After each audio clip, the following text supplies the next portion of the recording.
So we're talking about Napoleon Hill, Think and Grow Rich. So let us know where you're dialing in from, and also at what age did you start with Napoleon Hill, or when did you get introduced with Napoleon Hill's work? First of all, thank you so much for the invitation. It's a pleasure. I also want to apologize for my voice. I lost it yesterday. It's coming back. I sound like a whole car. Hopefully you guys can hear me. So I'm Emma. We can hear you. Go ahead. I'm Emma. I'm dialing from London. So good old London. But I'm originally from Portugal, Cristiano Ronaldo's land. And I think I'm a little bit privileged when it comes to Think and Grow Rich. The reason is I actually grew up with Think and Grow Rich. So my dad was a motivational speaker while I was a kid. And I was told that I had to read it. And I think I was maybe 12 or 13 the first time I read it.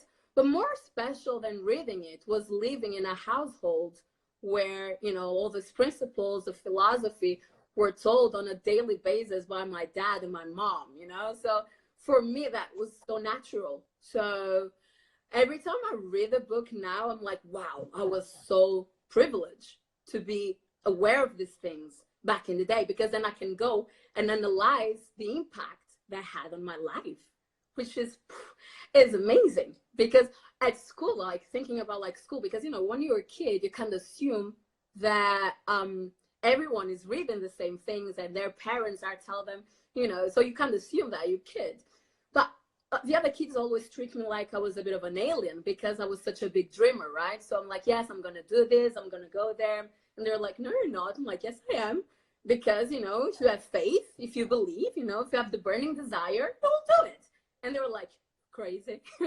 So it's funny because all these years later, every time I see those same kids that look at me like a delusional dreamer, they look at me like on the, you know, the primary school reunions or the high school reunions. They were like, Emma, you know, we want to apologize. We used to think you were crazy because you say you were going to do all these crazy things, but you've done it. What's your secret?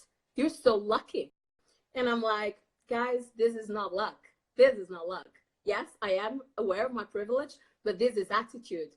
This is positive thinking. This is burning desire. This is a series of concepts that I was told since I was such a young kid. And I believe in the you know, and the proof is everything I've achieved, all the goals that I had, you know, I've achieved. So I'm very. And you look like you're 21, so that was only a few years ago. 35. You're not supposed to say your age. Oh my God. 21. Just stick with 21. I love it. Awesome. So let me ask you a question. What would you say the top 2 things that if anybody needs to get out of this book, what would be the top 2 things that you got, or secrets, or you think the things that pop out the most out of the book? I would say, first of all, I would say the mindset. The fact that, you know, as Napoleon says, you know, if you change your mindset, whatever your mind can believe, you know, can achieve. I think that's so powerful because it really is true, you know. And people always are like magic. I'm like, no, it's really the power of the mind, you know. I study psychology, and it's like, and I think we kind of forget how powerful we can be in our mindset and our minds. The other thing I would talk about the power of mastermind as well. You know, I always say that if I'm in a room and the smartest person in the room, I'm in the wrong room, you know, because you want to learn from others. So I'm so blessed because I have such a great group of people, of mentors and coaches, you know, and I love investing in myself, going to seminars and congresses, and because that's how I learn, you know. You know, you have to be humble, and you know that you don't know it all. And as much as you learn, also more you realize that more you have to learn. So I would say that, you know, being the mindset, the power of the mindset and the power of mastermind, for me personally, at this stage in life, is probably like the strongest. But once again, maybe next year I'm going to talk about faith or burning desire. You know, every year it kind of changes. Yeah. So what would you say the secret has been for you? What was the secret for you? There's so many things. I would say, you know, one thing that really helps is the power of visualization and auto-suggestion in the faith. Because I'll give you an example. So my biggest ever dream has been to travel the world, but like real travel, like, you know, for a few years. And so what I did, apart from setting up the goals, because, you know, having SMART goals, very specific goals, is key. Because I remember my goal was like to travel the world. But then I turned that to travel the world in a very specific, SMART-oriented goal. So no, I'm going to travel the world, and this time I'm going to go into these places, etc., etc. Well, on top of that, what I did was I went to this store and I bought the biggest map you could get. It was huge. And I put it on top of my bed. And every day, first thing I wake up, what do I see? The world. And I thought, I'm going to go and visit you. And then at night, last thing I do before I go to bed, I look at it, you know. And that's so powerful, to have that visualization, to have that faith, you know, that burning desire where I'm like, no, I'm going to do this. And I did. I traveled the world for 3 years, nonstop, by myself, you know. So, you know. Wow. So what was your favorite country? There's so many. I have a special love for a couple. I would say Iran. Iran is a very beautiful, stunning country, I think, because there's no one else there. There's no more tourists, which is kind of good. And I would say Cambodia. I have a very special love for Cambodia as well. But I love everywhere. I go everywhere, you know. It's about what you're going to learn, the people you're going to meet. You know, it's so powerful. It's the best school. Definitely. Definitely. I highly suggest you visit United States of America. It's a little country on the map. If you get a chance, you guys, London people, you guys Cambodia. Talk about Los Angeles, Hollywood. Everything that you got is because of us. You guys got to visit this side a little bit more. But it's okay. It's okay. We call you guys foreigners, so it's all right. No big deal. Something is kind of sad, actually, but I've been many times, and I love some of them. Best American. My mentors are American. But actually, I was invited to be a keynote speaker in a big event in Orlando just a couple of months ago. And as I was doing my ESTA, which I always do to go to the US, I was not allowed in. Wow. Iran. Therefore, according to the new laws, I was shocked. I was like, oh, really? No. I'll see. I didn't know that. Well, I can't go back because if I gotta go back, I gotta buy my military time. So I don't wanna spend my money on that. So I'm sticking around over here. So that's how it goes. But my wife goes back to Iran all the time. She goes every other couple of years. She goes. She's got a big family over there from her mom and dad side. So she goes back and forth. But it's so weird because they kind of treat her much better than they would treat you if you were born there. Because you're a U.S. citizen, they treat you completely different. They have a higher level of standards if you're a U.S. citizen. They treat you with more respect, more politeness. Everybody likes you more because they want to know how it feels to be, you know, born in America, but you speak Farsi, so they all like intrigued with it, so they all love it. But let's go back to this. So now I saw on your profile on Instagram you do coaching. Yes. Tell us a little bit about that because I want to ask. And the reason why I ask is I want to know what is it that you help people with, and where do you see there's some areas that are common denominators that we could share with our audience where we could watch out for and improve on? So yes, I mean, it became kind of because it's my passion. I'm so passionate about it.